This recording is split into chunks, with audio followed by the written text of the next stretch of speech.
Unahin naman natin ang Team Red Tamis, si Jade at si Nicole. Play na!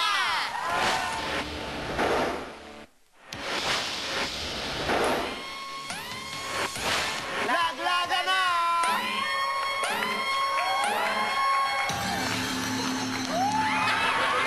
Hoy, kaya yan!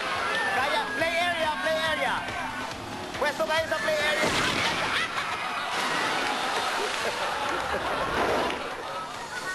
O ngayon, ano masabi mo, Jade? Ano masabi mo? Malamig. Nago, tignan natin yung sapul, yung pagkakasapul sa kanya. Tignan niyo to. Si Nicole, ang galing, oh. Talagang, kuwang-kuwa na Nicole yung kuwang. Sumabit pa.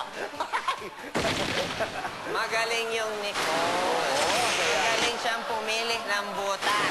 Malaman natin kung may points yan mamaya, no, baby? Ito nga pala. Yan. Kita mo yan. Ano sabi nilang dalawa? Hindi daw naisip yun. You're such a loser.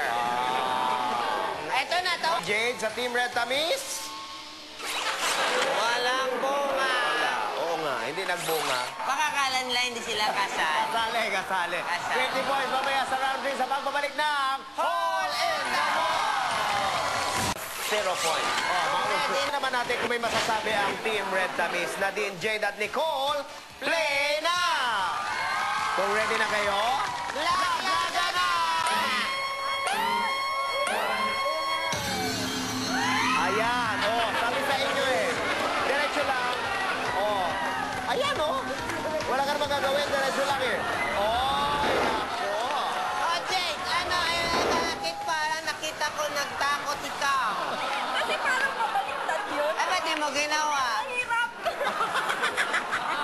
Si Nadine, pinakamahirap yung post na ginawa mo, ha? Mahirap din yun, ah. Oy, Tingnan ko na lang. ginanon mo na lang. Oh, panoorin nga natin kung ano talaga yung ginawa ng tatlong babaeng ito. Ayan Tingnan mo sila. Talagang nag-focus talaga sila.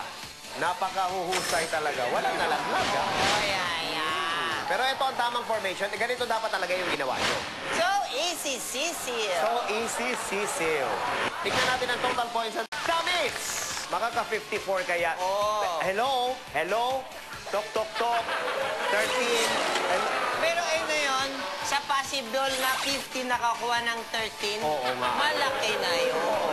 So, ang ibig sabihin yan, ang nanalo ay ang Team Blue Malakas Boy! Makakatanggap ng 5,000 pesos worth of gift certificate from Flawless. Eto na siya, panoorin nyo.